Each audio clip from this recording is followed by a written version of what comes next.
Hey everybody, welcome to Sunday Live Chat.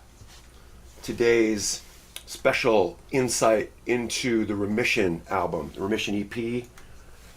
Many people have many names for it, but it is, I guess to some people an album, and to some people it is, it depends on how it was released.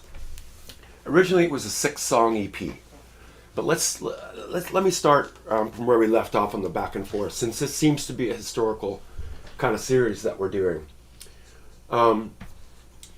Hey guys, at the end of the last episode, we were talking about back and forth, and we were talking about the creation of this and how it was made, and basically it was made on a cassette Porta-Studio, and the instruments of which were recorded at home, much like a home recording studio. It's a Tascam 244 recording machine. It has since unfortunately retired. Let me get my crap together here so that I can start to display some relevant information. Let's see what point in the history we're at. So we started back and forth here on Barclay Street. Was actually progressed more so here at 777 Burrard, but by the time we reached 1455 Robson, there is an opportunity that has arisen. It has arisen mostly due to the fact that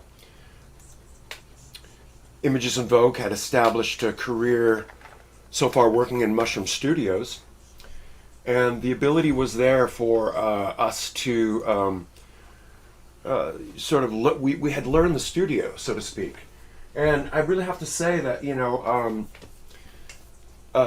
Dave Ogilvy, the assistant engineer at the time for Images in Vogue, basically being an assistant engineer, got some free time in the studio, and the first thing that he did is call upon some of his crew to rehearse recording and making things happen. And the first thing he did was the Glenn and Joe show. And I really have to say that if it wasn't for the Glenn and Joe show, I'll always say all these things, if it wasn't for, but if it wasn't for this, I don't think there would be a Skinny Puppy. Mainly because in Mushroom Studios at the time, when I had heard that Glenn and Joe did this, and it was quite a bit different than Images in Vogue, and it's like a little bit more progressive way. And so I started thinking about, well, we had been making this music on the Porta-Studio, and the first thing I thought was, well, perhaps we could try that too. So I asked Rave, hey Rave, can we have a night and try a song there too? And he said, by all means. And so we headed towards the dream of actually going and taking Skinny Puppy from the home recording sort of idea, and not even thinking that so much that it was something that, like, to be quite honest, I think at the beginning of Skinny Puppy we weren't really too sure if it was serious or not, even though we had sort of been approaching the idea of it being serious. It hadn't really turned serious yet. As I said, we were recording all of our stuff on the Tascam 244, which has since died. A very capable machine, and so all of the demos, even for all the songs on Remission, initially were recorded, an initial version on this. And I have one I'm going to play for you later today that's really raw, which is cool, and there are more, and I wish I could play it from the original machine, but I have a stand-in 4-track cassette machine, and I do recommend anybody going out there and getting one, because they're, I guess now with computers and stuff, you don't really have, it's kind of like, it's the limitations of a 4-track machine are kind of like what makes it happen, I think, sometimes, because you work with the limitations of what you have. When you have 10 million things, it's kind of hard to, settle in and do, and focus. But I think that having a machine that you could record on, and then having a concept. So in some ways, the concept of with Skinny Puppy, as I said before earlier, has always been around the Lexicon PCM41. Invaluable tool, and then something about the effects of this machine. Basically, to me, at an early point in my career, I had no idea what it was actually truly doing, and so I kind of saw it as this mystical thing, and it drew me in, and it's sort of like the impetus to why all the demos started getting made. I have to attribute Bill Lieb and Debbie Jones to actually setting my head into the proper area to sort of think on this level, and then thus the Don Gordon loaned me his PCM41, and then thus the addiction began, and then thus the music started being made. So between those two things right there, you really have the beginnings of everything. What you're seeing on the other shot there is the original equipment that was all used to make the recordings for Skinny Puppy. And I'll go through that in a sec. I'll give you the sounds, and you can hear what they sound like. But, telling the story here, I left off at the Glenn and Joe show, how they had been able to go in and make Lock Me Out, which I do believe is available on Artifact Records right now. 7-inch single. I don't know if it's sold out. But anyways, I do have to attribute Joe Barresi to his methods of writing, and the way that he trained me was definitely implemented into how Skinny Puppy music was written. So there is a sort of procedure where you take in this case, either a TR-808, which you'll see two of back there, or a TR-909, one of back there, the white one. And you can send pulse triggers out to the Pro 1, which is next to the white box there, which is the Pro 1 synthesizer. That accepts a trigger, and the sequence moves forward, or an arpeggiator moves forward, and by the notes that you can put in, and then trigger from one of 16 steps. I know that might sound damn complicated, but that's what you learn when you're in the school of Joe Barresi. The box up on the upper right that says all the things is the SY1, also very capable of music, but mostly percussive, and half the time the source of many sounds in Skinny Puppy. And so moving into the world of how, from Images in Vogue into Skinny Puppy, is that basically we kind of told this story in the back and forth show. But in the Remission thing, we kind of graduated to asking Rave to go into the studio and have our night. So as we ventured towards the studio, I realized that the first song we're going to do is a song called Sleeping Beast. And this is before MIDI, and this is before a lot of things that. So basically, how it had to be recorded was in this case, the TR-808 and the Pro 1, as you see there, these two. I shall point to them. These are the two machines here. So basically, this would trigger this, and I would hand play the melodic structure of the sequences with this keyboard, having the drums kind of programmed on here. I'd have to lay down the structure. The SH-101 was basically implemented, that's on the lower shelf there, down here. And it was implemented as a kind of percussive device. So the first recording was on 2-inch tape in Mushroom Studios. It was definitely, as I said earlier, a graduation for us, because it had a lot more control. It had a lot more doodads than anything that we were used to before. And so all of a sudden we're in a real room. There's some pictures here. Believe it or not, the room still exists. The actual recording studio still exists. And I've often thought that we may need to go back there. Of course, we recorded mostly in the control room, but this was the recording room for most of all Skinny Puppy recordings were happening. Apparently it's called Afterlife Studios now, the former Mushroom Studios. This is the original Richmond sound design board, though, in the original room. This does not exist anymore, this original control room. This is where all of our recordings were done. This is where this recording, starting with Sleeping Beast, was made. This is where we sat we mixed through this custom designed mixing console by Charlie Richmond, and basically it was analog, and this is Charlie on the left there with his wife Will, and this is the up front back in the day, very early on. The rooms were beautiful. This is I think this is a little later, but the effects racks at the back is literally where I discovered the effects. Ray would just literally say, Kevin, go back there and just sort of set me loose on EQs and delays, and basically this is where half of all the stuff basically began. So the Sleeping Beast is a TR-808, the SH-101, the Pro one, and a live snare. The live snare was recorded in the room. Here's a picture of Rave and Dwayne a little later in the control room there. Rave on the mixing console. You can see the boxes of 2-inch tape there in the back. In these days, as long before computers, and of course we went on in this room to record Assimilate with Tom Mellard, which would be not too long after this, but nevertheless, here's a picture of us.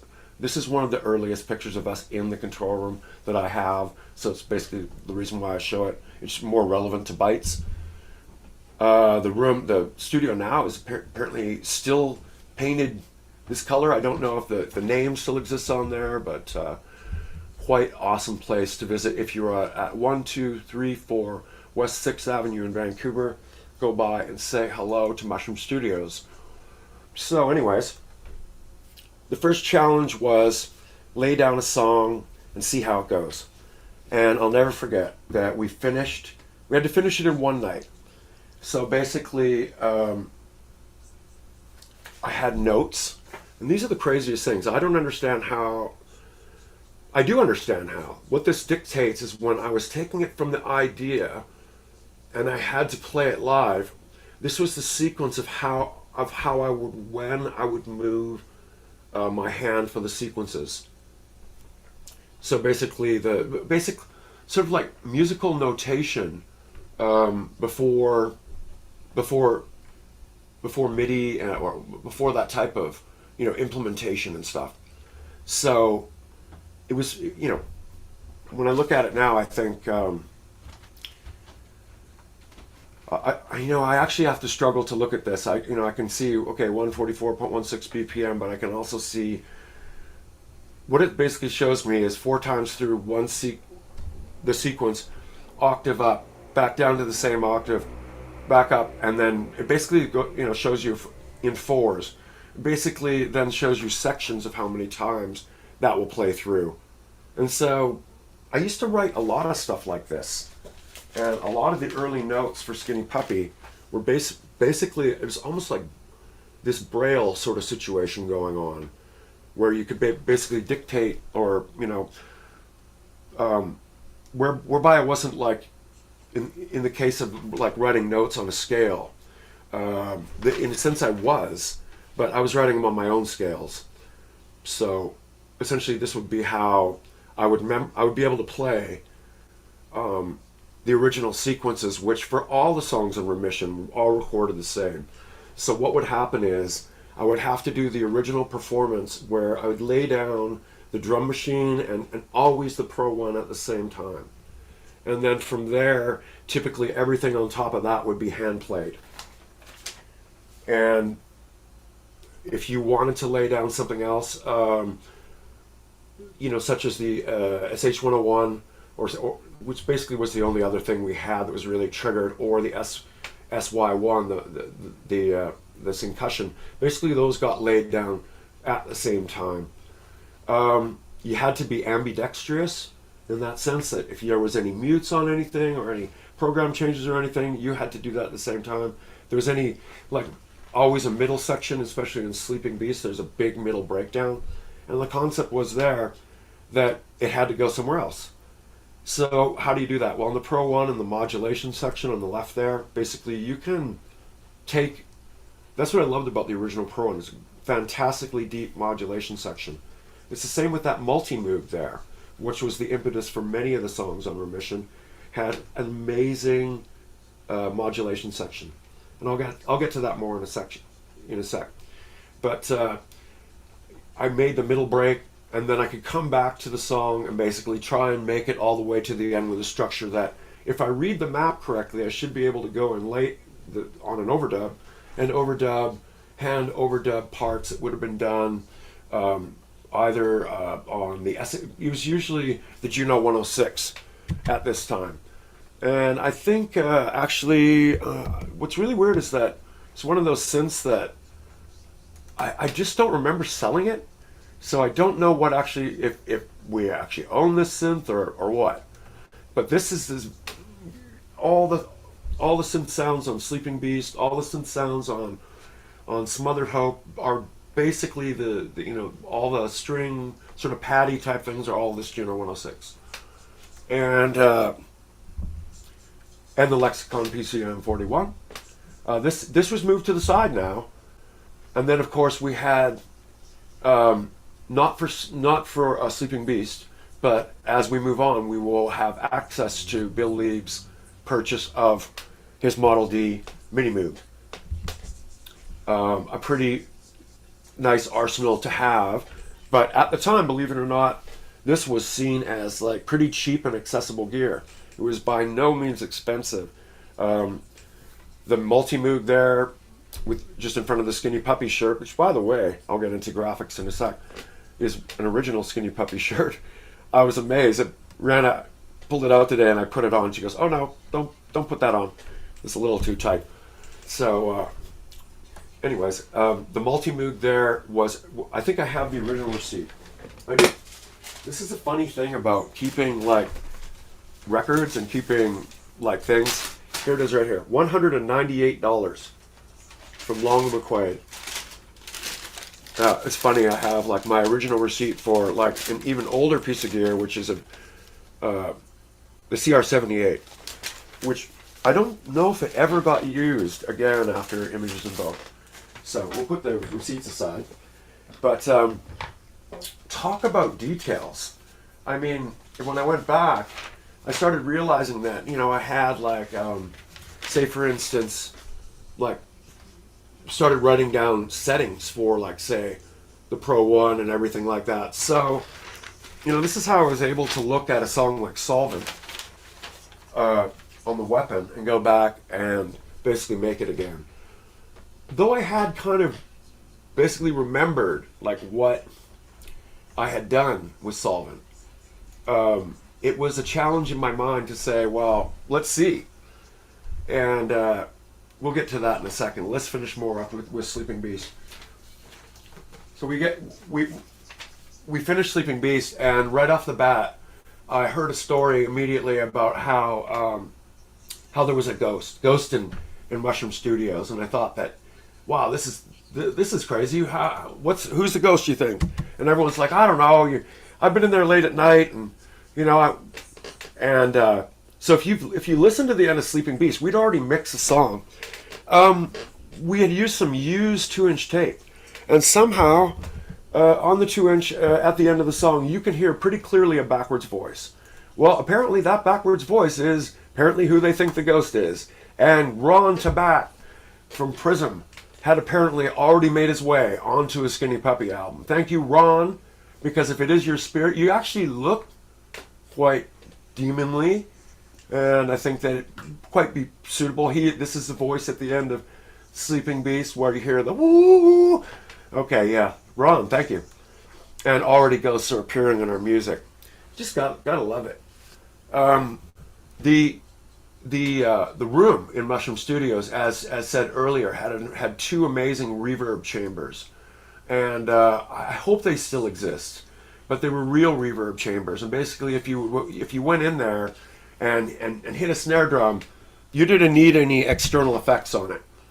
Basically, you hit it and it had a giant reverb. So all the reverbs that you hear on Sleeping Beast, all the hits, the snares, are real snare hit in the reverb room, hit in the room at Mushroom. I believe if it's still there, it would be this room back here, this door with the door open.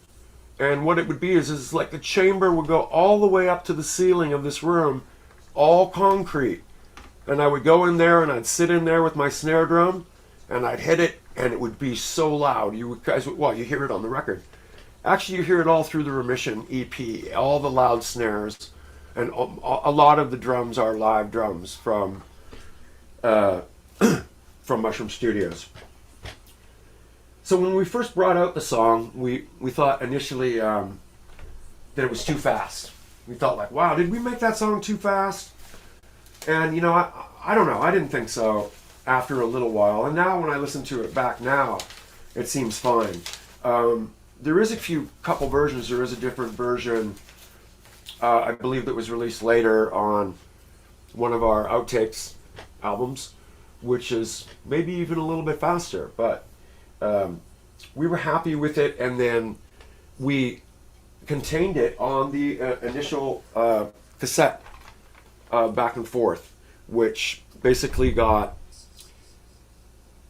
sent around all over the place. And as a result of this, we ended up with the record proposals.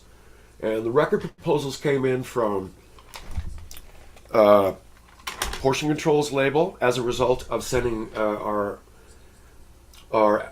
tape out to many a connection of In Phase Records, Pat Birmingham, Edward Gaspell, the guys in Portion Control, Dave Henderson from Sounds Magazine, Gary Livermore, a bunch of really early people in the crew, Nocturnal Emissions and so on like that, Les Mord, basically making connections early in the scene. And then as well, in Vancouver at the time, there was a record store in Vancouver called Odyssey Imports. Basically at the time it was run by a guy named Brad Salzberg. And Brad and Terry McBride was an employee of Odyssey Imports. And they had seen how fast the cassette had sold. And they said, we would like to back the idea of you guys recording a record. And so we thought, well, that would be great. And we said, we'd like to do this and that. We'd like to make a vinyl record. We'd like to make a EP. We'd like to do this. And Terry and Brad were incredibly supportive. And we made a contract for Remission, which was incredibly fair. It was an amazing 50-50 split. It was like everything that you should do with it's everything a record company does now. And it was a nice one-page deal. And the impetus of the actual recording, it has to go on record as right now that, you know, we really hadn't had an idea about making a record, like physically making a record, until one day I was like walking along Robson Street and decided to pop into this place called Melissa's Records, which our good old pal Stephen Gilmore worked at. And I saw Stephen, and Stephen said to me, "Kevin, I'd like to show you something. I've made an idea for an album cover." And the album cover is, basically has now become a classic SRG work. It's still actually one of my favorite works that he did. I absolutely love the line image of which I don't think ever been reduplicated, and of course like the classic skull.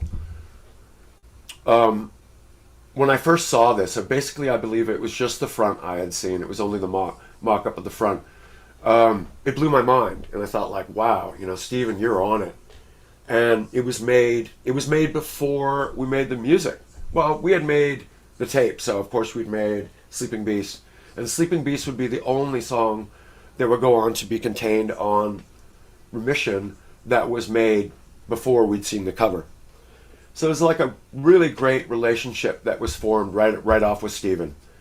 And, you know, I've been asking Stephen many times to do a chat, and I believe he's approaching the idea. So, you know, if I do one with Stephen, we're going to, you know, be absolutely covering all bases. Historically, I think that Stephen really is, you know, I mean, he's pretty much done almost every album cover except for Two Dark Park and Last Rites. But Jim Cummings has always been one of our members of our inner crew as well anyway, so it wasn't like too odd for that to happen anyways. But Stephen Gilmore, I really have to say that without Stephen and his his impetus to make this sleeve, um, what would we do? And so we kind of came armed to Network at the very beginning, and Network hadn't really done that much at this point, so they were going to release a trio of records all at the same time, which included a record from Mauve, The Grapes of Wrath, and us, and it was basically going to be promoted all at the same time. Apologies for not having pictures of all three of those releases. I believe that there were, I believe Stephen may have done the cover for more than just ours, but I know that he became also the forefront of what Network would eventually use as their logo and everything. And it's also nice to point out that Stephen was also the original designer of the Love Affair logo, for instance, in Vancouver, an absolute icon of a club. Stephen was also one of the original iconic DJs of the Love Affair. He's like quite a deep, legendary, historical, sort of status in Vancouver. But who should know when you meet these guys? Well, essentially, what's going to happen? We had a very vibrant scene in Vancouver, and it was fueled a lot by after-hours entertainment. Sometimes, we would stay up long periods of time making music, and a large part of the recordings I made. I did the general sort of like pre-jamming writing I often would do with Bill, but we kind of had a history at this point where I believe we hadn't done much.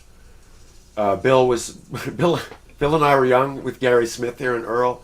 There's a classic Brain Eater painting, which this Brain Eater painting has the year 1983 on it, which is the year of the picture. This is, of course, Mr. Dale Plevin, which will come on to play the only other acoustic instrument on the album. Also deemed as one of the official members of Skinny Puppy right around this time for his presence on Glass Houses. The gang at that time was so innocent. We'd sit around and discuss things, and then we'd stay up all weekend, and then as a result of these parties, and then Ogre basically living in the same building as this and ending up at a common party, as I said, there was equipment at a party. We ended up making music together, and then we turned into this. Yes, we used to walk around like that too. It was kind of cool. We had to match this with some form of music, though. And so basically the Love Affair became, a spot where, music became darker and darker and darker, and the music had more of a darker influence, and thus our idea was, how could we take industrial music kind of as known up to that point and combine it with what was not up to that point, hard drums. So basically there was really no hard drums in electronic industrial music at that point. It was mostly small drums, Throbbing Gristle, Cabaret Voltaire, CR78s and the like. But basically with the gang and the impetus of everybody, there's Rave back here. Rave, Joe, myself.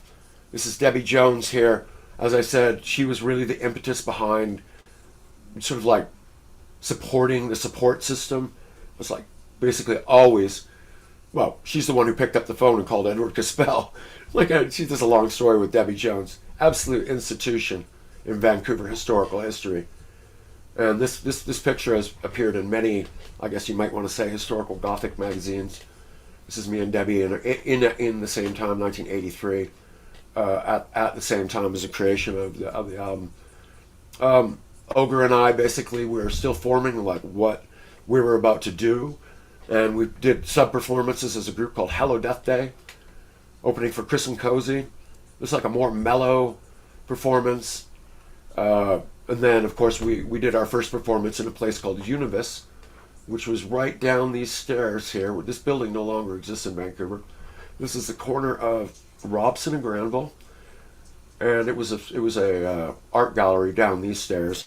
And this is like where the scene basically began here, and Love Affair, and basically here I am in California. Actually, I had just finished making the Remission album And I was down trying to explain to Gary Wright how I had gone about making certain drum sounds.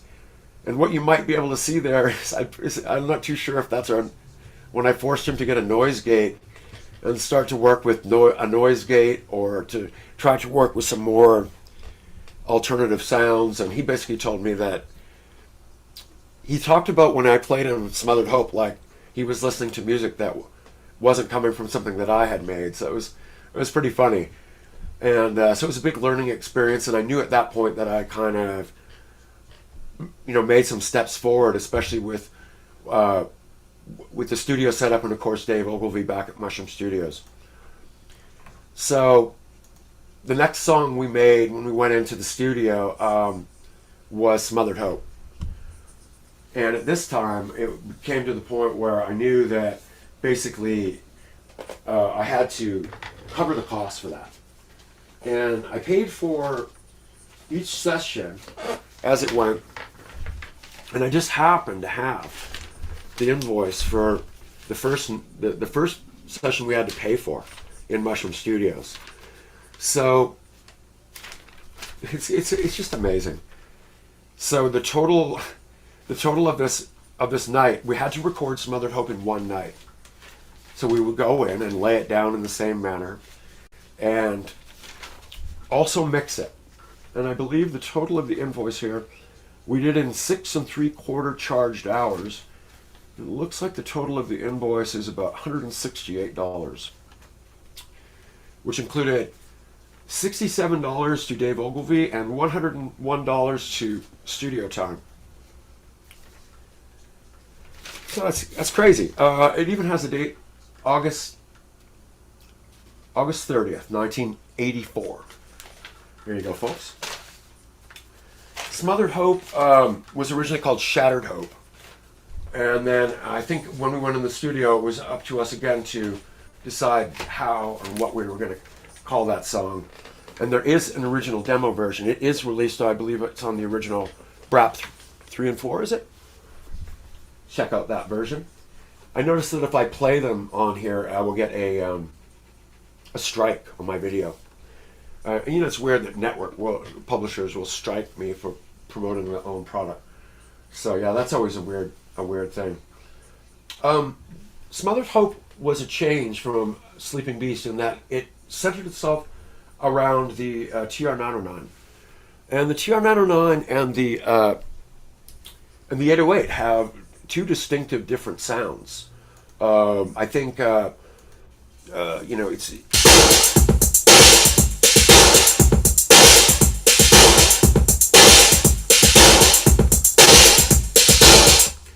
That's the 808 with the SY1 concussion. Just a simple 2 units going. And this is a TR-909.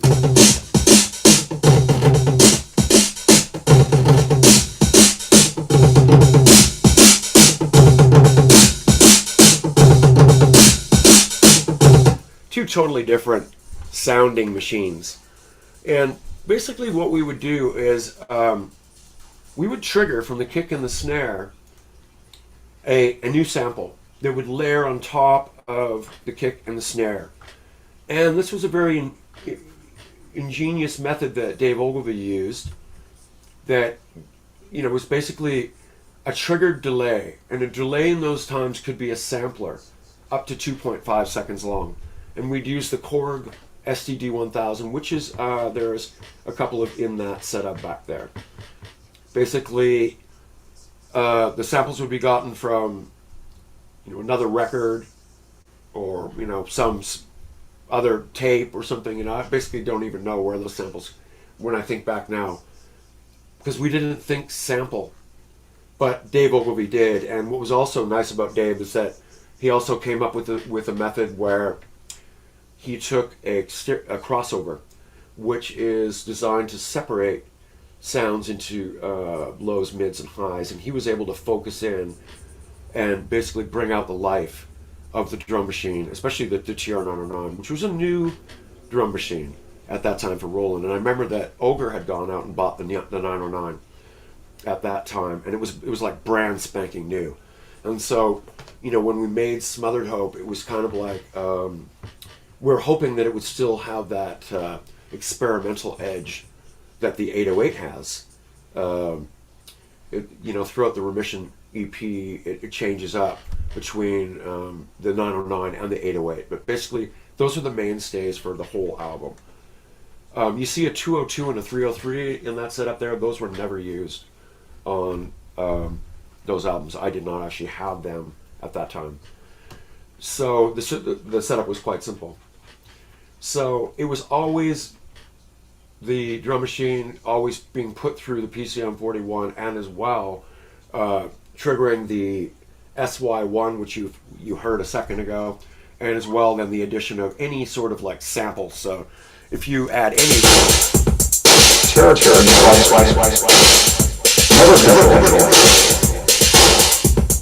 from Beijing. That's just adding the TV turning on with a bit of delay. Well, if you had your tape voice and stuff like that, and you put some effects and everything separately and spend some time. I don't think we separated the sounds too much on the 2-inch as far as the kick and the snare. Actually, I do have a breakdown here. Let's see. This is what I like. I would take some good notes. Okay, so apparently we did separate the kick 909, the snare, low tom even, mix. We had a Pro 1 arpeggiator. We had the Moog live played bass on Smothered Hope, which I had to play. Basically, the main bass line in Smothered Hope is the live played Moog bass. The Juno 106, and it was also the first entry of the Yamaha DX7. So we'd mix the Juno 106 with the DX7, and then from here we had a vocal reverb, vocal lexicon delay effects, vocal backwards echo. I think we added a backwards reverb effect to a lot of Ogre's vocals back then. It was a trick we used to do in Images in Vogue, and it adds that ghostly sound. For instance, in Smothered Hope, it brings that, it sort of sounds like a pre-whisper, and very effective, and it's all over Smothered Hope.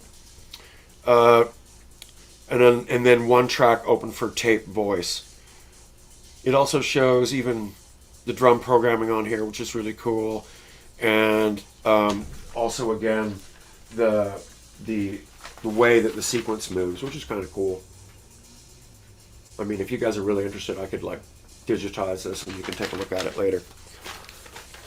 So Smothered Hope was a song that I remember dreaming of, and how I mean that is that I had gone and I had laid down a rough idea of the song, and then afterwards the melodic structure kept running through my head and kept running and running, and before I knew it I had other parts that were in my head, but it wasn't until I dreamt it. I dreamt the entire rest of the structure and came back and was able to make it, luckily. So in a weird way, Smothered Hope is totally a fluke, in the sense that, it's like that weird thing where, like, when you half dream something, it's kind of like, wow, to make something real out of something you dream is always kind of cool. I believe that the samples in the song, we in these days we were able to use samples from movies that, basically we could immortalize samples that we felt had like touched us in some way, or have some deep significant impact. And so Shadow of a Doubt appears all over the Remission EP. It's basically on Far Too Frail, all over the place. The Legend of Hell House is basically all over the Remission EP. It's probably the most sampled movie from Skinny Puppy's past. Warhol's Dracula is the song Brap on Remission. I'll get into telling you the story of Brap in a second. Legend of Hell House, I just can't stress enough about how the sound of it was right, and it just plays a huge part in sort of like making the final vibe of that song kind of work, and it's extra lyrical content, extra screams. You know, Udo Kier is all over Skinny Puppy. Also, Roman Polanski from The Tenant. There's a huge presence all over the album. Roddy McDowell. Yeah, basically, this you just have to see Warhol's Dracula to kind of understand where it kind of fit in to the psyche of the album. So for us, we felt like we were immortalizing something by placing samples into our music. At that time, there was nobody thought a damn thing about it. And what's really weird is that, you know, even much years later, we're still sampling right up until the end. And you have a weird anomaly where 2001: A Space Odyssey, say for instance, might been made by X film company, X studio, licensed to X so and so, but then is released by a record company, Capitol Records, and that sort of like, you know, just absolutely, obviously, it became a legal issue. But what was beautiful about those days is nobody thought about things on that level. Everybody thought about, you know, they thought about music, I guess, and you know, the mood. I don't know. The video for Smothered Hope was made at the New York Theater on one of our first live gigs at the time that we did, and it's kind of like came hand in hand, kind of like with the Remission EP. It was like, wow, gee, we're about to go do a live show.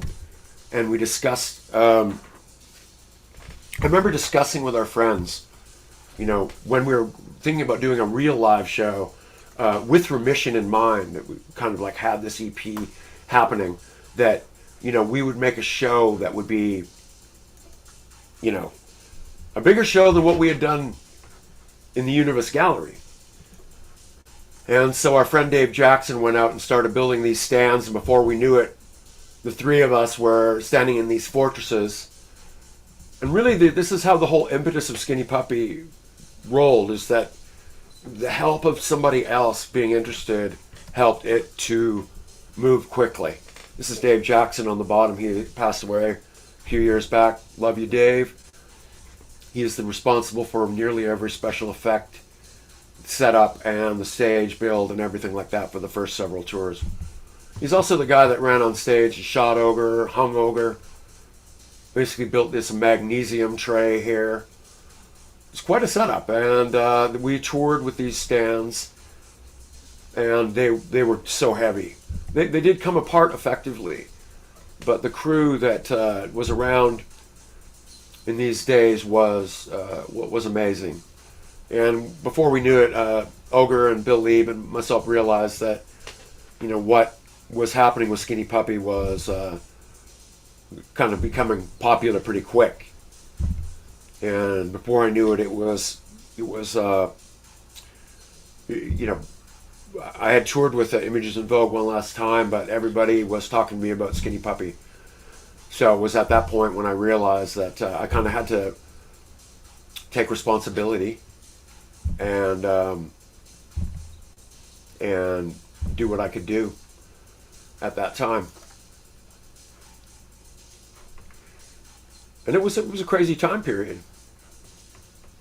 It was hard to leave, like, at that time, what seemed like, you know, like Images in Vogue, but I knew that it just seemed like things were going to roll super quick, and they did. But before I move on, I want to talk more about Glass Houses and the creation of some of the other songs. Glass Houses was created the day I got the new Multimoog, as you see it there. The Multimoog was something that is not really a type of synth that it makes arpeggios or sounds of that nature, but for some reason I was able to utilize it to do so. It's more known as the sound that you hear all over the first Skinny Puppy stuff, that basically is like the more of the screaming synth sounding stuff. So somebody had asked me earlier about Live in Winnipeg and some of that stuff. It was more of that era I believe it's maybe muted.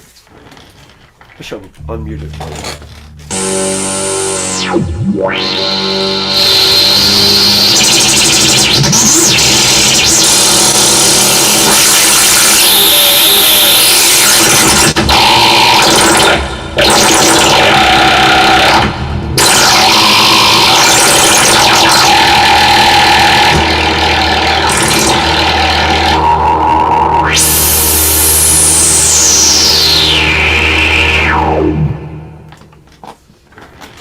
the Multi-Moog. And yes, the first synthesizer I ever bought, and absolutely you can see why one would never sell it, because it's just stupidly flexible. It can make it can make so many different sounds. So essentially Glass Houses is believe it or not, what it's capable of. And not everything was played on it, but almost everything. So what we're talking about is the intricate little delicate line, which I happen to have a demo here for you. I'll play that in a sec. Basically, it's the delicate little line, and then basically there was a hand-played bass line, and then that's when I decided that would be the next song that we record. I believe it was another $168 later, another 6 3/4 hours in Mushroom Studios with Dave Ogilvie, myself, and I called in the lovely Mr. D. Plevin, which there is a chat here on Patreon, which you can go check out earlier, where we talk about the whole story. Fantastic guy. It was a song that really, to me, it was my favorite song so far that I think I had made at that point, because it was transcending like the idea that everything had to be dark. There was a bit of light. The song Glass Houses was written because my cat, I mentioned to Ogre that my cat had knocked over this very statue that morning. And this statue I got in Japan. I got it in Kamakura, Japan in 1980. And it had a glass case around it. And the cat knocked it over. And I said to Ogre, "Oh, I'm so depressed. My cat broke my glass house, and it smashed my glass house." And then so somehow the theme that day ended up coming into the song, and as simple as that, that's basically how simple that happens. I should also mention that the song features what I call the Joe Barresi method, which is where if you take a single note of a keyboard, and you basically just listen to that single note. So I'll take the Pro 1, for instance, and I add a delay, the PCM 41. If I add the delay to that,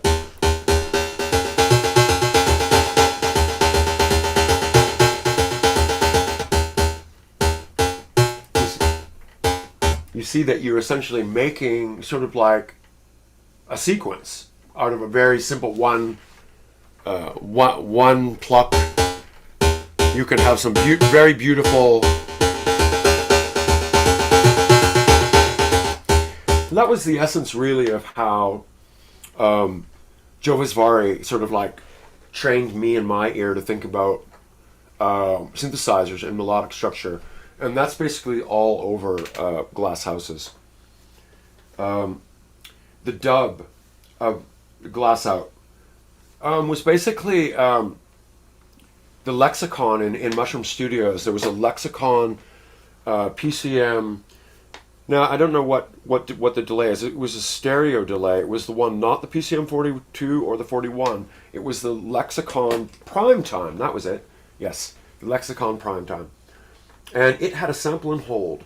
And so what you hear there is a sample and hold, and a lot of effects being basically just run overboard on a dub version of Glass Houses.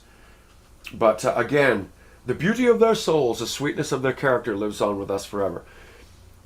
I'm already, at such an early age, I know I want to reveal the secret that the Remission, the title of the Remission album, was because at the same time in our life when Ogre and I met, both of our parents were suffering from cancer. And both of our parents had remission, were in remission. For me, my mother, for Ogre, his father. And both of our parents passed away over the course of the time of early in our careers. And it basically affected immensely. So right off the bat, I was always touched by loss and touched by sort of like trying to convey the message of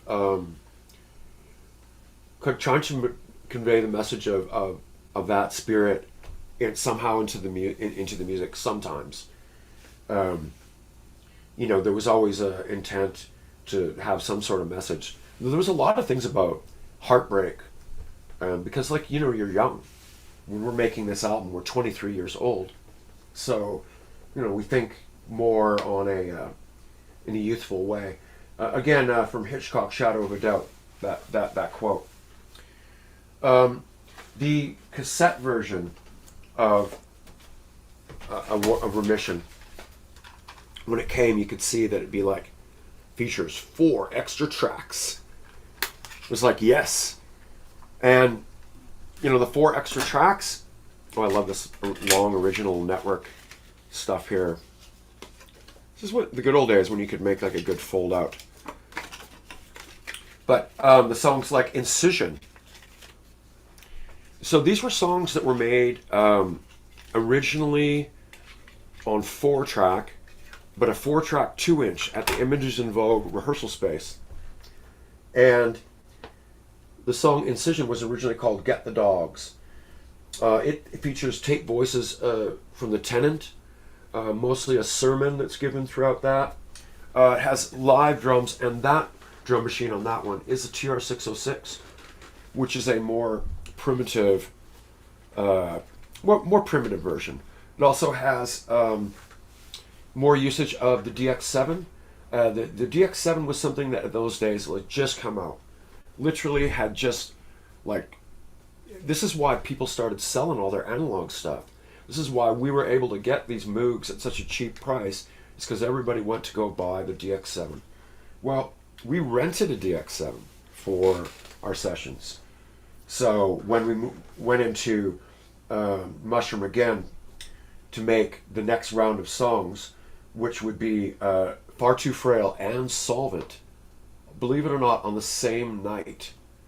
So we went into Mushroom Studios. We said, okay, that's it. Tonight we're going to make 2 songs, and we're going to mix and finish them both. That was a big undertaking, and again, for $200, that was what the budget would be. So I remember in the day, when I was doing this, I was unemployed. So for me to get the money to make it was just I just had to do everything I could to get it. We went in. Again, it's a TR-909 as the mainstay. We have the DX7 we've rented. The idea was, let's see if we can get both of these down, and the goal was, completed. Originally, the Far Too Frail was called the German song, and it was originally, here I have it here, the structural integrity of it was written down. And it kind of I think Bill and I coined this one late one night, thinking that it had sounded something like Growzone. And if you haven't heard Growzone, I think that was really a big inspiration for it. The appearance of the tape voices is Ronald Reagan. This type of pornography is a matter of artistic creativity. It really was a time when political non-sensory was coming into play. Probably one of the worst times, many people will say, in history for some, not such good things. I just remembered a time where it was basically, I did an interview with High Times magazine, and then I heard that the guy and girl that I did an interview with got arrested shortly thereafter not for interviewing me, but for, those were the days where those type of things were happening very prevalently. Um, yes, initially when we made this, there was no such thing as CDs. So the only way you could get the extra songs for the album was on this cassette. It wasn't for a long time. I'm going to say at least a couple of years. Well, at least after Bytes came out, that Remission was able to get on CD, and it was only initially available by way of buying Bytes and Remission together. And I remember that when that happened, I thought like, I just thought like that's so weird. I thought I don't know anybody that owns a CD player, including me. I think I bought a CD player as a result of that, just to hear what it sounded like. But this is one of the original Remissions. You can tell by looking on the lower corner, it will show you the stamp. It will say network. And it's not a network capital. Here's a network capital. I don't know if you can see that good, but network capital. And then the one that has the shiniest cover is definitely the Play It Again Sam version. And I believe that this was very early on as well in the Play It Again Sam historical time. Did you guys know that before this we actually had been on vinyl? The Sub Pop 100 featured Church in Hell. And if you can find this today, pick it up because it's the only vinyl before. And somebody was asking too, was there any release other than Back and Forth? And we did make an appearance on this Undergrowth cassette series called K9 before that. But before Remission, you wouldn't have been able to basically get anything by us. One thing that I have to show you is, like, if we hadn't have met Stephen Gilmore, this was the idea that I made for the album. Yeah, it's kind of good that it didn't, it's ripped now. It's kind of good that it didn't turn out this way. Skinny Puppy, it says Back and Forth, but this was the original idea for, our vinyl. Still have it. Right around the time when Network put it together, they released a thing called the Skinny Puppy Technical Manual, which has some nice pictures. Was very limited edition. And strangely, right now, if you go to subcontoy.com, I believe there is even a couple of these in the stock there. And yes, they are original. They are not reprints. I have no idea.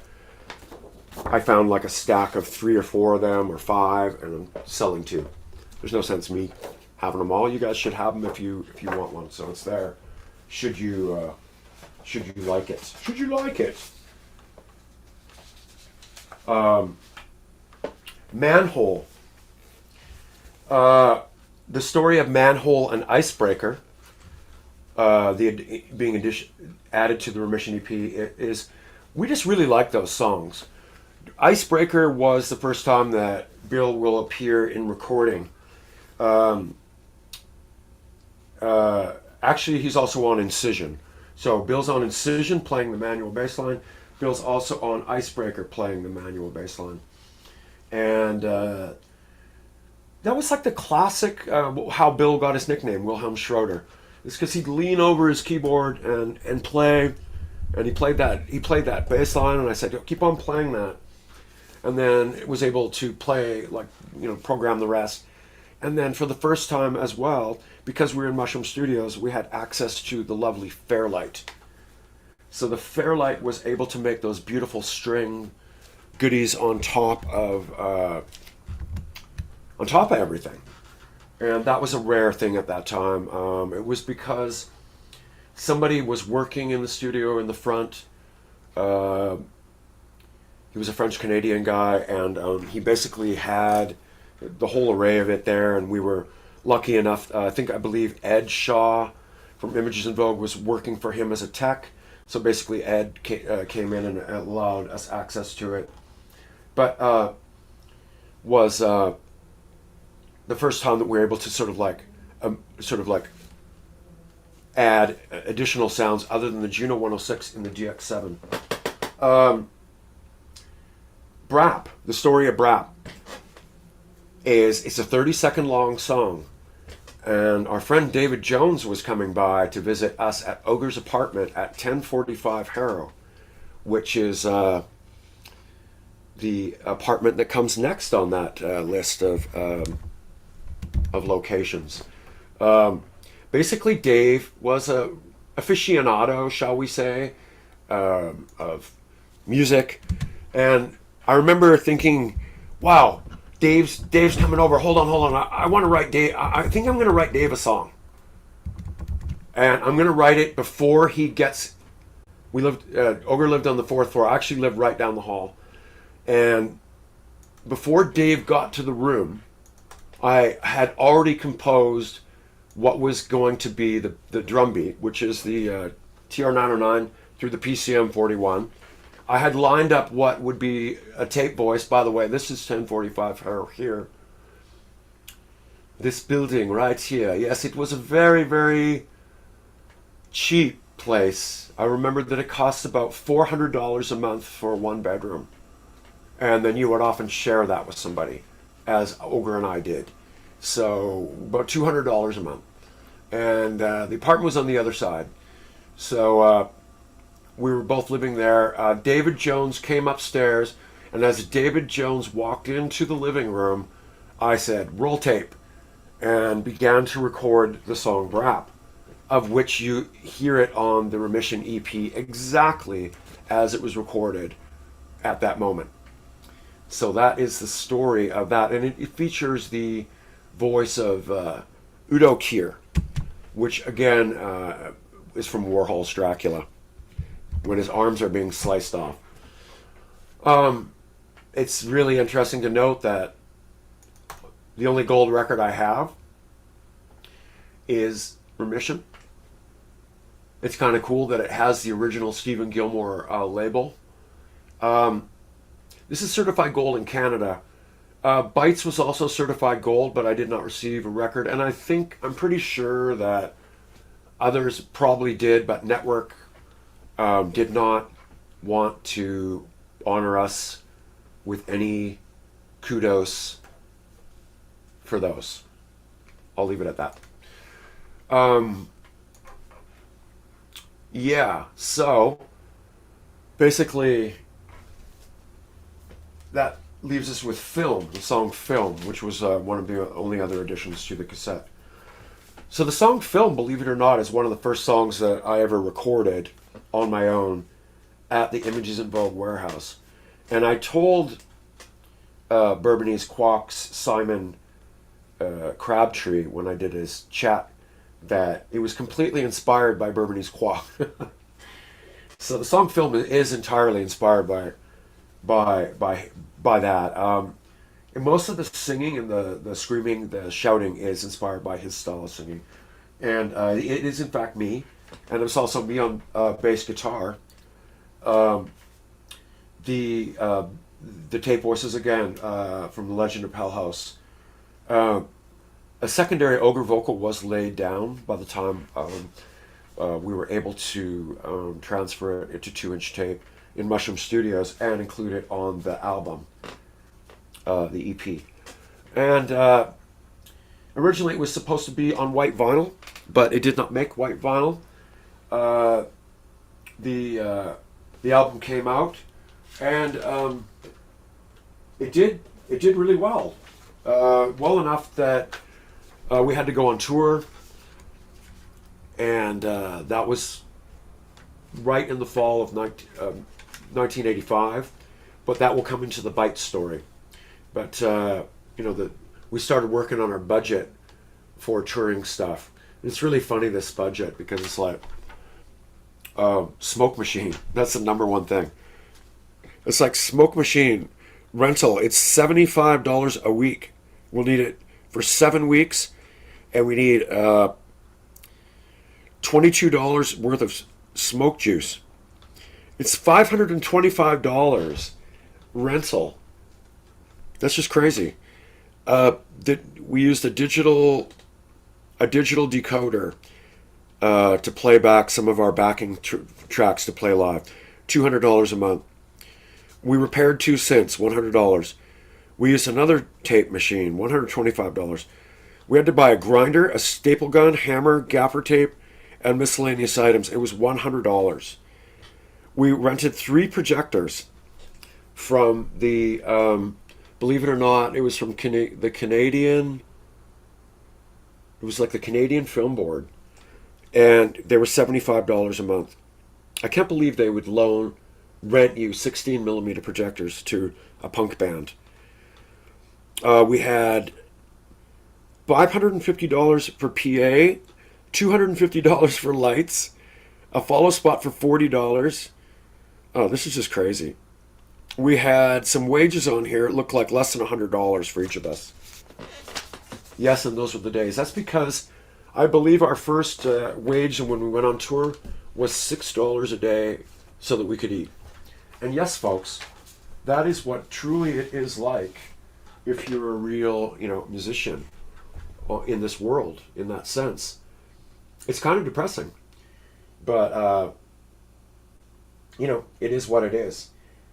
I'm going to take some questions from the Patreon page first. Hey, you guys, thanks for checking in here. I'm checking in on you guys right now. And let's see what you guys have to say.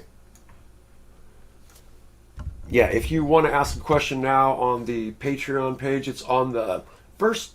I'm on the first one. Let's look at this. Could you talk about the whole drum production mixing process on Smothered Hope? How'd you get such pounding tones out of your drum machines? Well, a large part of that was the Richmond Sound Design mixing console mixed with Dave Ogilvy, as well as the ability to utilize compression, gates, and triggering of samples, which were largely, it was a whole new thing. And as well using a crossover to be able to fine tune when you're working with drum machines, what tone you want to look at. I love the pads and melody lines and the whole Remission. Could you talk about the composition and writing process? What synths, processing techniques? As I said, yeah, it's the Juno 106, the DX7, and everything was run always with the PCM 41. And then we also had an SPX 90 reverb, I believe. Did we have that yet, though? It's possible that we were renting that. What was your recording setup at the time? It's basically what you see right in the other shot here. This here is the setup. It wasn't set up like this. It was set up more like in an apartment, typically. A little bit more like camper-friendly style. You know what I mean? Let's face it, we had no idea that Skinny Puppy was going to happen the way that it did. So it started off like very casually. James Thomas Abbott asked another question. Another thing I'm really interested is how once you went into this record, your whole sound became much darker, strange, and haunting. How did this come about? Was it a conscious decision of you and Over? Did it just something you were feeling or going through time in your lives? As I said, we were going through some dark times, but it was also, in losing our parents, but also we had the ability to step up with Mushroom Studios, and then in reality, Mushroom Studios became a home, and that room was something we all honed in on. Basically, it was all hands on. So, it was beautiful to be able to share the responsibilities of engineering with Rave. He'd teach me how to use the EQs. He'd teach me anything he knew. I would be put on mute switches and faders, and before I knew it, I was able to understand theoretically everything, what we needed to learn. And so it was an invaluable experience. Hugh, I don't know if I can say that on the chat. Oh shit, this is the one I've been waiting for. Okay. When you finished Smothered Hope, did you have that feeling that you created something rare and special that you would continue to communicate? What's really funny is that I went out literally the weekend that it came out and went to a party and I heard it was an after hours rave party, and then I heard Glass Houses, and I thought like, wow, they're playing our music. And then I went to Love Affair the next couple nights, and they were playing it, and I was like, wow, wow, this might be doing a little better than I thought. Do you have any thoughts about the Ministry cover version of the song? Fine, great. I have no problem with Ministry. Finally, just wanted to say that Remission is one of my most listened to albums of all time. Thanks so much for creating it. Can hear the influences, Portion Control, and even being able to hear them. There's nothing else like Remission.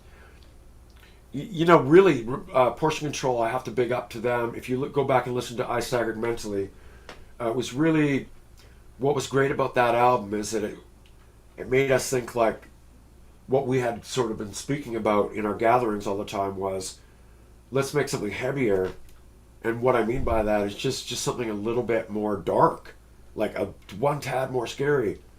Sounds crazy, but at that time you could imagine it, because you had movies like Videodrome, you had movies like The Thing, you had movies like all these movies coming out that were inspiring. And plus that, if not, you would go back and watch, the Texas Chainsaw Massacre, or one of these classics with your buddies, and then you get inspired. In those days, as you say, you could sample the movie and make it part of your thing, and nobody was doing that yet.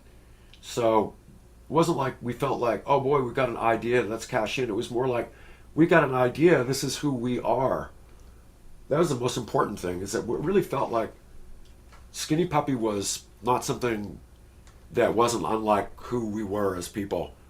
Like that was what made it so fun about being able to make each album, is that it didn't require us to be anything different than what we were thinking. What we were listening to, what we liked, what we wanted to achieve was always from what we were as people, luckily. So we kind of knew that when we made Remission that we felt it was one step heavier than Portion Control. And then we sent it over, and I'm glad I remember this, but I remember that we got a copy of Sounds magazine one day, and Dave Henderson was writing an article in Sounds magazine at this time in 1984, an article called The Wild Planet, and he put the Remission album in his top 5 in a British sound magazine.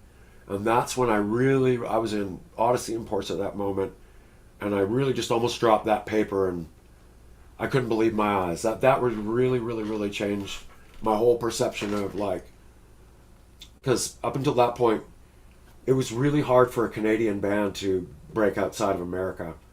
There was no way that most Canadian bands did. Images in Vogue only ever played one show outside of America, and very little airplay. So I didn't really expect that to happen, but when that happened, I said, oh wow. And a lot of other things started happening too. We started getting offered other record deals for our second product and everything like that. So it was quite exciting. Richard Forrest, how did you make drum machines sound like live drums? I think we've gone into that, how we've triggered and used drum machines, but with crossovers and so on. Could you describe what tracks belong to the Remission era versus Hello Death Day? Well, there's stuff called Falling, and there's stuff called One Day, and there's stuff that was basically still apartment-made songs. And these songs were made as sort of part of the lead up to what would become, I'll say songs like Incision and songs like Manhole Icebreaker were sort of semi-part of that. But because we started getting more serious, we could pick and choose at that point what songs could get utilized on the album eventually. So Hello Death Day was kind of fun because at first we felt that we could go and like open for other bands and play some more obscure stuff, and that's what we did. We even played Center Bullet with Ogre doing vocals, and that's also on my Patreon here. If you go and look up Hello Death Day Live, you can listen to and download that recording. Penelope, hello Penelope. My first copy of Remission was one of those black network tapes. By some mishap, the entire second side was backwards, so I didn't hear the normal correct version of Sleeping Beast Solvent until I got Remission Bites Now. Now I don't know if you ever listened to those songs backwards, but Solvent very clearly sounds like Ogre is saying Solvent in the chorus. Very eerie. No, I have never heard that. Never heard that. Chuck, hello. Mac Max Matson. Hi, Kevin. I have two questions, one related and one not. The first is I read that a 909 was used for the studio version of Smothered Hope. Correct. But on the demo version released on the back of the 4-seat, it's much heavier beat. Is that still a 909? It is, but it's a 909 without the triggered samples and without the separation. And the second one, I read in an old ad a band called Hyperdex One Sec done an album called Metacomb, and there's a download remix on it. If this is true, if so, would it be possible if you could put it on your Patreon? I actually don't know what that is. You're going to have to maybe send me an email and bring it up to my thing. What's weird is there's a previous Skinny Puppy song that is released that I really don't think is Skinny Puppy. It's someone just doing a fantastic job at emulating Skinny Puppy. I don't even remember the name of it, but I've had the demo sent to me a few times. Just curious about the mood, atmosphere of the whole recording process. Was it fun, exciting, nerve-wracking? To be quite honest with you, that time in life was so damn stressful. I remember that we were on welfare. And so what welfare was after your unemployment insurance had run out. And so I used to be a Safeway cashier. I think I've told you guys that my life started as a cashier. And essentially that's how I kind of met Ogre, indirectly. So when I retired from that, I was able to live for a while and write on unemployment insurance. And then when that ended, it was before we made the Remission album, and we were very desperate. It was, I used to get calls at 7 o'clock in the morning from those guys, and they would be like, just screaming at me, you'd better go out and get a job today. I want to see 7 job applications. And I asked myself, how was I able to write music while having that go on? And my mother was dying too. And she did die. And I remember I was living in an apartment where, it was like $200 and something a month for me. And then I found out that my roommate wasn't paying the rent that, we get it together, and the rent wasn't getting paid. They were just keeping it.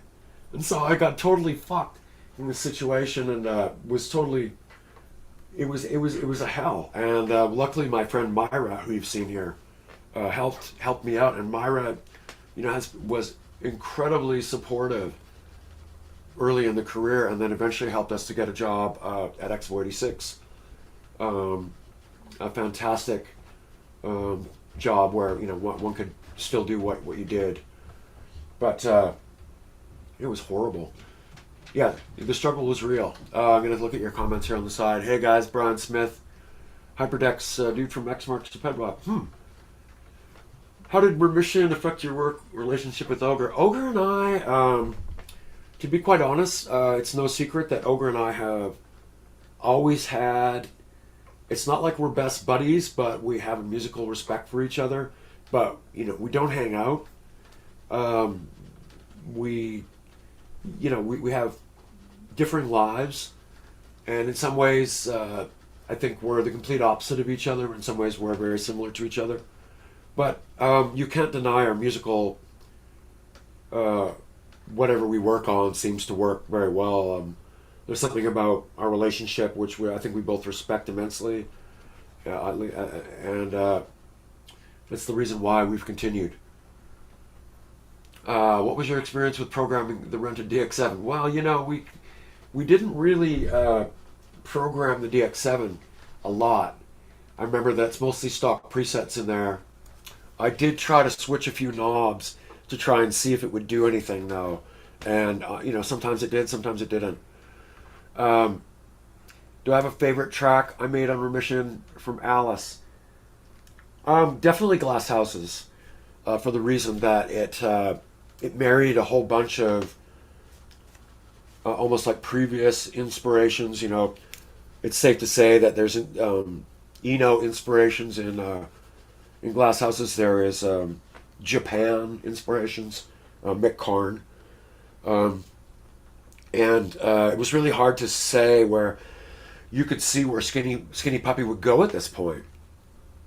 It was really safe to say that, as soon as I started seeing the T-shirt as seen above the multi-moog there, the classic Skinny Puppy shirt everywhere, it all of a sudden became noted to me that, that it was becoming, again, more popular and more popular. By the way, I guess I should show you guys this. This is probably one of the rarest things I might have. This is one of the original skulls from the Smothered Hope video, where Ogre smashes it against his head. So it's ceramic, and it'd be filled full of red jello. And they're very, very thin. I wouldn't want to smash it. But what's strange to think is that this skull is nearly 40 years old. What else is strange is to think that Skinny Puppy's recording history is literally 40 years old, pretty much starting at the end of this year. Meat Flavored Factor was made at the late part of '82, and that was just myself in my apartment with kind of like marveling about the PCM 41. And did I realize that it would turn into this? Not really. When Ogre appeared at the party where I was at downtown at the first square on the locations block, I couldn't believe it. I was like, wait, that's that guy that he comes into my Safeway. So the first thing I said to Ogre was, I'm your Safeway cashier. I literally did not think that I would ever form a band with this person. And to be quite honest, when I did write the music, Ogre was the one that just would happen to be at the party, just happened to show, interest. And so I just happened to say, hey, why don't you try doing some vocals on it? And it was like I had no knowledge of him, no previous, no band information, nothing. So it was like really quite amazing that this whole thing should have come about anyways. I've always said that I think that Skinny Puppy is the word brap. Everything's a brap here. It's like every piece of historical matter, really everything in this room, that whole setup back there, is really Skinny Puppy, what it became. And I'm very thankful. I mean, to be quite honest, time has gone by so fast that as I sit here now and I realize that 40 years has gone by, and that Dwayne's been gone 27 years, it's really weird to me to think that I refer to memories of Dwayne like it's yesterday. I remember the day Dwayne died, every single second practically of it, like yesterday. And so you don't forget like these experiences. I think Mushroom Studios was a blessing. I think that room, that whole life, what we had, where we had it, was a blessing. I think the biggest mistake, I've said it over and over, that I and we ever made was to not finish Skinny Puppy, the process in Mushroom Studios with Dave Ogilvy. I've said it over and over. We typically let the big label stress and pressures get to us, and I apologize to the world for that, because I think even though I did end up finishing the album process with Rave, I still haven't seen him in 25 years. I still miss the guy every day. Maybe not every day, but I miss you, Rave. Would you ever go back to the old Mushroom Studios to record new SP, bringing some old techniques from Remission and Bites? I brought this up time and time again. I've said that room still exists. So what's great is if the room exists and the sound of the room exists. So what that means is like you've got the sound of, say, some of the Skinny Puppy songs like Spasmolytic that have entirely acoustic drums, or the stuff from Last Rites, or for that matter, even all the snares and all the effects and reverbs and everything on that for the room, of which was there in the studio, contained. And I think whether I went back into that room with Skinny Puppy or these guys, or even with Tear Garden. The Tear Garden was recorded there as well. I think it would be fabulous. I always thought that, God, if you could ever get, if you ever have a GoFundMe for anything, it'd be like the return to Mushroom Studios. I think a lot of people would be into that. But the thing is that a lot of people would have to settle whatever long-term grudges there are. And to be quite honest with you folks, I have no reason how a grudge can go on for 25 years without people speaking. Certainly isn't going on with me. I wish everybody all the best for that. Stormtrooper, thanks. Yes, the date is coming up, August 23rd, folks. August 23rd is the 27th year anniversary of Dwayne's passing. I only knew Dwayne 9 years in total. That just baffles me about how much we were able to do and complete and achieve and experience together. I miss that guy every minute of every day. Maybe not every minute, but you know what I'm saying. Big thank you. Happy to still have the original vinyl. Yeah, original vinyl is I was amazed to see that the original Remission vinyl is worth getting up there. Whenever I've sold any, again, I've sold them just from my personal collection. And then I just think if I've got 10 copies of one, why should I keep it? And then so I'm glad if you guys appreciate that. That's how they've gone up on Subcon Toy. Pay attention to them, because sometimes I'll release a couple more. I don't release them all at once, just so that maybe I can do something like that in the future. Nick, do another record with Rave. Would be awesome. Well, you guys tell Rave that.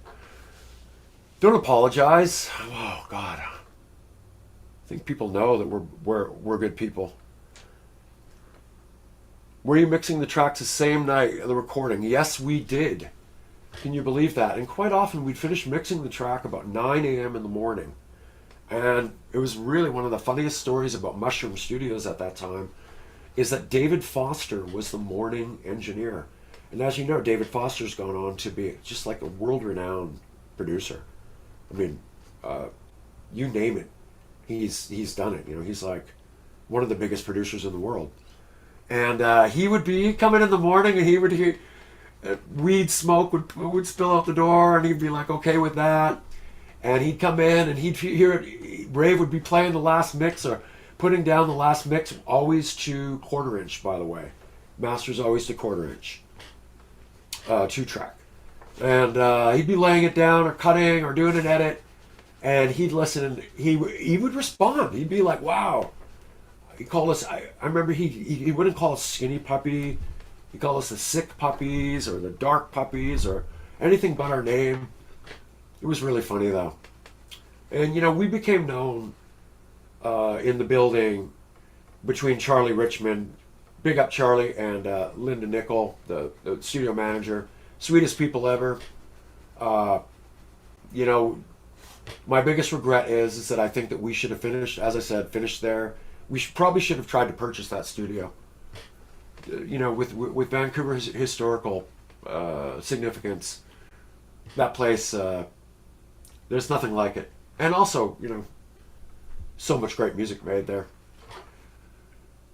Months ago, you said you were talking to Network about something. Is there an announcement for anything on the horizon? Network has come and tried to be more congenial and tried to offer us a better situation, but they wanted us to sign a contract with that. And I think the last thing we really want to do is sign any contract with Network at this point. What would be great is if Network said, well, we'll make those amends anyways, we'll just apply it. And I think in some ways they maybe have applied a little bit, but have you ever noticed, I'm going to bring up this point, have you ever noticed that there's not a lot of talk from Network about Skinny Puppy? Have you ever noticed that there's not a lot of talk from Network about Vancouver historical facts relating to their startup or their basic, any sort of appreciation for how their label got started? Do they ever want to speak about Stephen Gilmore? Do they ever want to speak about the help that my relation with Images in Vogue gave to Terry and help the impetus of the entire creation of everybody working together with every crew that was always cross-mingled between Images in Vogue crew, for instance, Rick Arboit, Greg Reilly, all basically we came from the same families. And so I really wish that everybody would just try their best to try and show the greatest respect to each other. And I think that would mean more than anything. So this goes out to you, Mark Jowett, Terry McBride, Rick Arboit, Network Productions. I challenge you guys to be nice and let's be good to each other for the remainder of our years while we're here. You saw that Dave Heckman passes so quickly without a word. And is that the way we'll leave things? It's just silent? I mean, I had a great relationship with Dave when he passes, and I'm so thankful for Dave. Dave's such a fantastic figurehead within this whole community. Terry McBride, I'd like to say the same about you. But until like just some olive branch is extended of kindness and generosity from that camp, then I'll see it as I just don't see it as being solved. I think that there has been some animosity that's gone on between them for years that's unnecessary. So I'll address that one to Rick. But hey, I'd like to see it stop. And again, I say I'd like to see everything happen. As I said, big up to Rave, big up to Network, big up to the Vancouver community, everybody that worked for Network back in the day, George Maniatis, everyone. It was a crew. It was a team. Let's see what we got here. In high school, I hand drew the skeleton and wrote Skinny Puppy on the backside of my Michigan League of Academic Games t-shirt and crappy thick gloss fabric pen as nothing existed to buy yet. Well, thank you, Stormtrooper. How the hell do you mix a song in one night? Well, luckily, when you've only got 24 tracks as depicted on the legend that I have here, it's not so difficult to mix 24 tracks. You know, today we really get, too carried away. Here you can see the track list right there. So we've only got that many tracks. This is for Far Too Frail. When you've only got that many tracks, and basically you have the ability to, when you record them, lay them down the way you want them. So basically when you go to mix, you're not going to end up like, you don't change it too much when you go to mix. Network doesn't ever acknowledge their past. Correct. Speaking of Dwayne, he seemed to be digging the Kurzweil K2000. Dwayne was the master of the K2000. He called the K2000 the best synthesizer ever made. Ray Kurzweil is an absolute genius. It has to be reckoned with. I will get into the K2000 further in this series. As you guys may expect, I will continue with this series, talk about each album, the songs, how they were made, etc., etc., get into detail, and questions are most welcome for each set of this history that I'm going to do. It's better to just do this like this than writing a book. Because then you can't be misinterpreted. Music is like love. When there's a divorce, you're at least thankful for the kids. Oh my God, that is one of the best things I've ever heard, Beveled. Absolutely. One question. What happened to the handover vinyl? I don't know, actually. So you know that SPV went insolvent, and I believe that during that insolvency, that somehow handover, even the word handover, is basically a clue as to, the insolvency tour.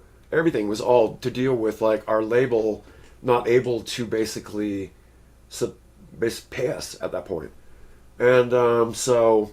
Once again, we were stuck on a ship that if we knew we were going to make an album with a label that's dying and literally sinking, it was almost like giving an album to a label that you're throwing away because it's just literally going to disappear. So now you can see what's happening to Handover, and that's exactly what happened. Hello, oh, actually, by the way, I should say that Handover we had intended to make a Metal Machine music, but for some reason, if you listen to the last part, Noise Sex, that's the only real concept of it that ended up being able to be played out. We started to think that maybe people will hate us if we do that. So, I don't know. Maybe you guys would have liked it. Noise Sex, a whole album. Yeah, Stephen R. Gilmore again, all the way through our career. Big love to Stephen Gilmore. Tony Lipford, I remember to send along those sequential circuits pics to your email just now. Is that one a part of your SP history? Sequential circuits has been a part of our history because of the Pro 1. Without the Pro 1, there would be probably, again, no Skinny Puppy. But again, it goes back to the school of Joe Barresi. And Don Gordon, I have to say, because I heard that Don is responsible for discovering the whole trig input, trigger from any audio source, sequence advance. So if that means Martian talk to you, what that means is that if you stick 8 notes into the Pro 1 sequencer, and you have 8 notes on your trigger coming from your either 909 or 808, whether it be the cowbell or the rim shot out, directly out into that trigger input, it will advance those notes. And what's cool is that on the Pro 1, it plays in such a way that if you change the key, it changes with the with your movement. I can demonstrate that.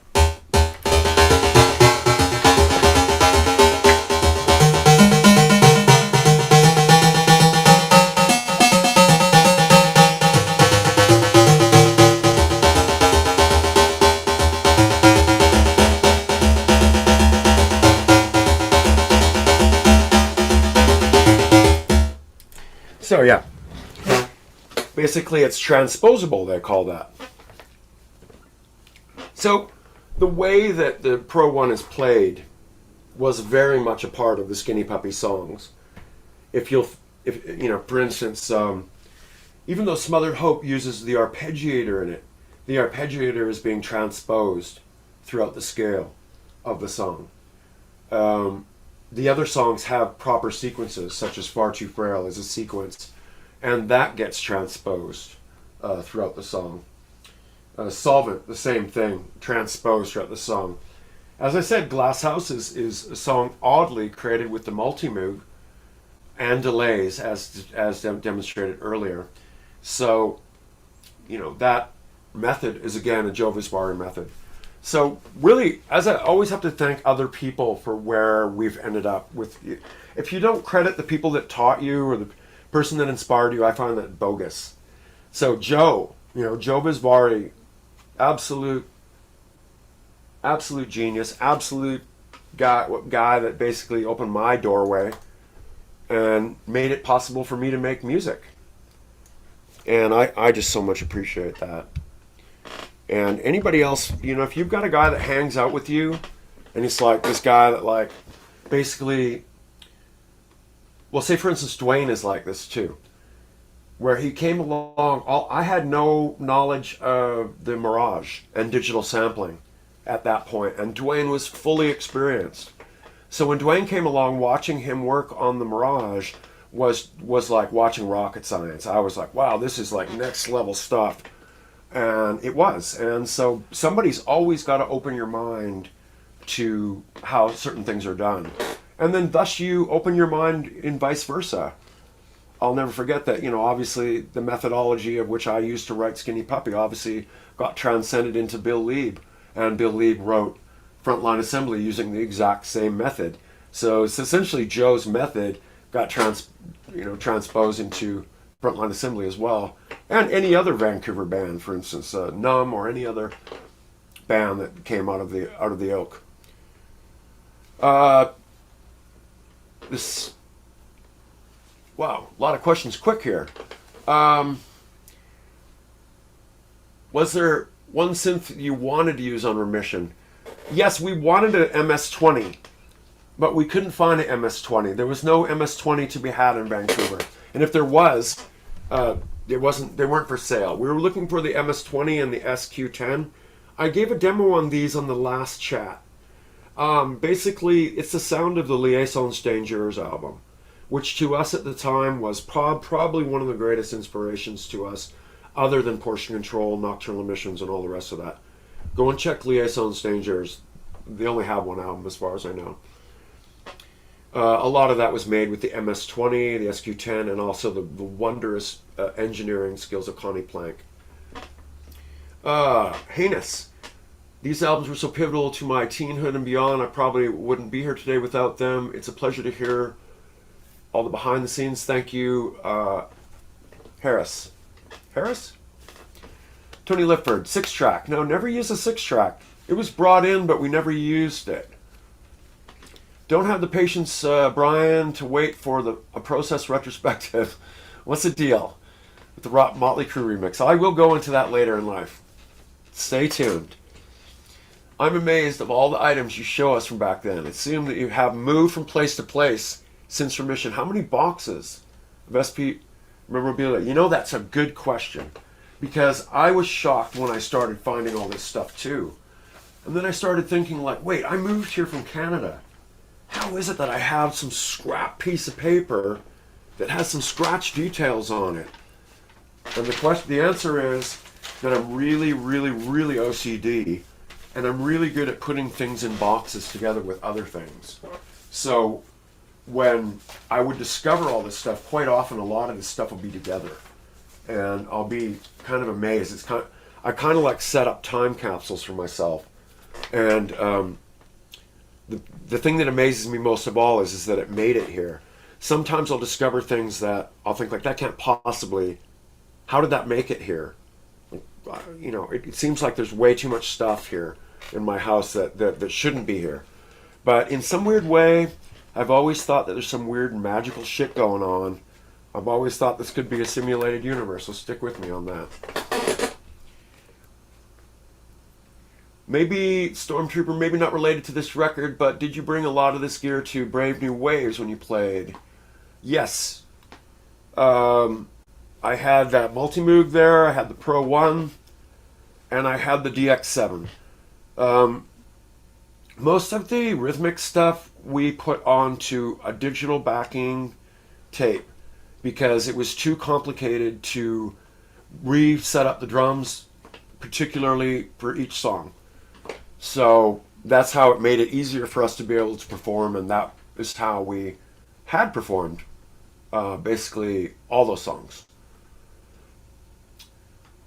Brian, such a minimal approach, and it fills so much space. Do I still keep in touch with Tom Ellard? Yes, I did a chat with him, last month? It's on here on the Patreon. Just go back and search Tom Ellard. I've done 2 with Tom, actually. Was there any piece of gear you remember you wished you had or gone differently with the recording and mastering at the time? No. I think that it turned out better than I had hoped. When I redid Solvent for Weapon, my whole idea was, I wonder if it'll sound half as good if I use the exact same method and I tried the same thing. And oddly, when I used it, I started seeing like the strengths in the method, and it's not something that I do anymore. Maybe I should do it, but let me put it this way: it's a lot harder to compose this way than it is with your DAW. Put it that way. It's like you saw the ticks and you saw the notations, and basically it's a matter of, it's fun and everything, but when you work with an analog world, you basically have to accept the limitations, and in some ways that might make it better. So I think it might be good to collaborate, not compete. I've always thought so too. I was hoping Artifact would put that SP Brave New Waves out. Well, they did offer, and I think it's a great idea too. It is possible that will happen. Artifact has not come back in a while and talked about it anymore, so maybe we need to talk about that again. Bevel blade. This is the longest I've not seen smoke drip by. Well, you may notice if you look back on my live chats, I don't puff. The last chat we did. There was something about the last chat. I think losing fish, and just sort of like the mass. Sometimes, like when we prepare a live chat, it's not entirely smooth. So some of the mayhem was just like, okay, yeah. So the last time we smoked a bit. Sebastian, it's been a while since Weapon, which is Killer. Is there any chance we might get a new Puppy album anytime in the near future? Never say never. I've recently ordered a Subcon shirt as well as SP shirts. I need any new merch. Yes, there is new SP merch coming. Any song that would be hard to recreate from Mr. Dre. Honestly, I think that out of all the ones on the Remission EP, the hardest one to recreate would be Glass Houses for sure. Mainly because of all the playing physically. It's physically played, it's not sequenced, so probably for that reason. Yeah, we had Gremlins, that's right. Of course, Dwayne said that he was inspired by Skinny Puppy. When I met him, he told me, yeah, he had listened to Bites and Remission and was incredibly inspired. He said, I'll get more into the Dwayne relationship as we move on in our history. I believe that Bites will be next, and Dwayne still won't be with us yet. So I'm going to do this sort of chromatically, as you might say, historically. Are there any plans for a Blu-ray release of The Greater Wrong and the Right? As again, I'll do this chromatically. I don't know at this point. How the hell do you play fretless bass without it sounding whack? Asked Mr. D. Plevin. I mean, if you've heard Mick Karn in Japan, you know how good the guy is. And basically, you know, Dale and I used to talk about Mick Karn all the time. Hey, I'm going to play you guys something right now. Were we using the Fairlight at Mushroom to get those early samples? No, we did not sample the samples into the Fairlight. Say, for instance, all the samples on this album were laid in from a cassette tape, where I'd have to cue up the cassette tape and then let it roll. On the Sleeping Beast, you can hear in the middle break, there's a lady, I tried to find what her name is. There's actually, believe it or not, there's a page online where you can go, and I try to identify every Skinny Puppy sample and the location of where the samples come from. And they're really good at it. And the thing is that they don't have the one I was looking for. Here you can see. It's on the skinnypuppy.eu, and basically it shows Smothered Hope, Boom, Glass Out. You can see all the places where our samples came from in what movie. However, it does not show Sleeping Beast. So, anyways, what I was getting at, the lady in the middle of the song is like an anti-nuclear discussion. And you can hear the stopping and starting of the tape deck as I'm clicking it for each line. So it was very, very, very hands-on, you might want to say. Yeah, it's about the only way to do things these days, you know, just hands-on. I stayed up that night to record On Your Crown. Oh, I guess you're talking about Brave New Waves. Yeah, it was a great recording. The sample, I hate to say it, but the recording that's on YouTube is fantastic. I actually have a high-res recording of it, too, that's definitely CD quality. Rabies was my first cassette. We'll do Rabies on this series. Could you go into detail about how you were inspired to begin sampling from movies? As I said, I thought that they're an extra lyrical part. So if something could say they're alive, they're human beings, basically you could add a bit of dialogue that basically could get people to think about something in an alternative manner to maybe than what we're presenting. And there's hypocrisies too. This type of pornography is a matter of artistic creativity, being said by Reagan. It's just funny. You know, just the moods that get created by tape voices are, I think, like, it's a drag that we can't do it. Well, we can, but I think it's a drag that we can't do it anymore. That, you know, you're limited. Nobody can like make an album that, you know, features stuff. Anyways, I'd like you guys to listen to this early recording of Glass House.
Yeah, that is like what is the original recording of the inspiration of the song. So that would have been the first thing laid down. Um, you know, again, Moog is an S trig, and it's not the easiest thing to figure out how to trigger it properly. But for somehow I managed to figure it out how to trigger that with the drums. And you know, I couldn't actually say that I could easily go whipping up to that 909 and that multi-moog sitting right there right now and spin up that same arrangement. It just easier said than done. So the one good thing about everything about having an album like Remission and having it, you know, be a part of our, you know, a history is having just vinyl, having vinyl and having being able to pull out and play this thing and have it still be something that like you remember the memories of nearly 40 years ago. It's almost like photographic, you know, real life, reality. And you know, with that, I'll take a couple more questions. Oh, Puff Puff Scully. You know, Scully there is Mr. Scullin. Woo!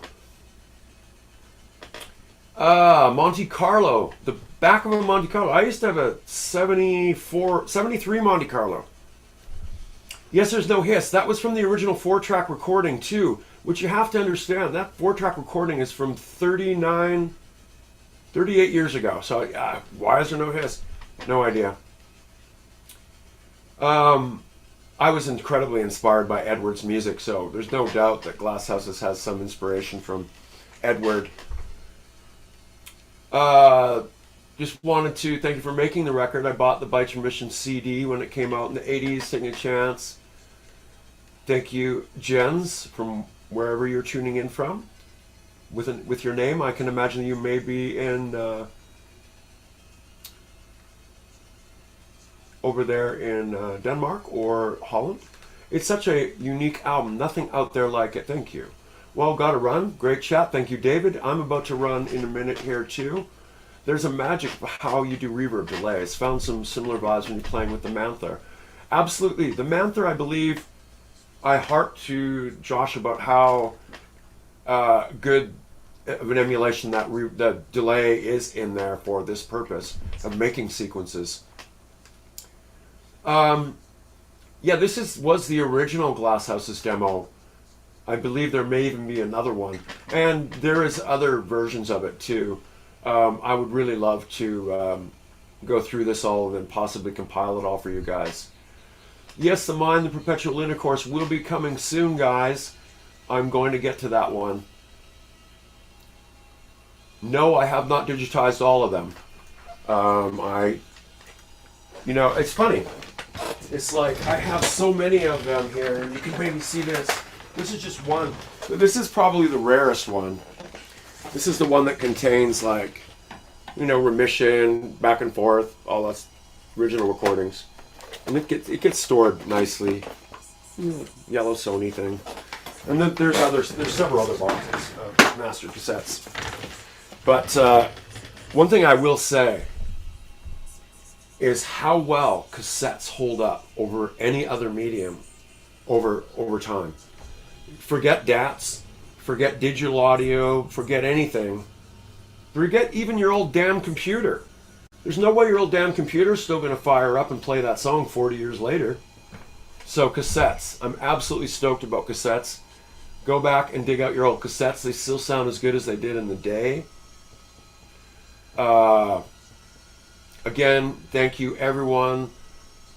Jason, Brian, Saul, Stormtrooper, David, Nooser, Harris, Brian Smith, Bevel Blade, COR Studios, Penelope, Courtney, Data Bomb, for all of your lovely help that you give me throughout my life and being a good buddy. And you too, Ska. I love you guys.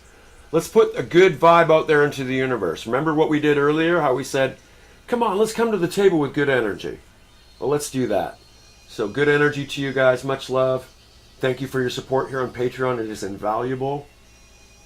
Tell your friends. Over and out.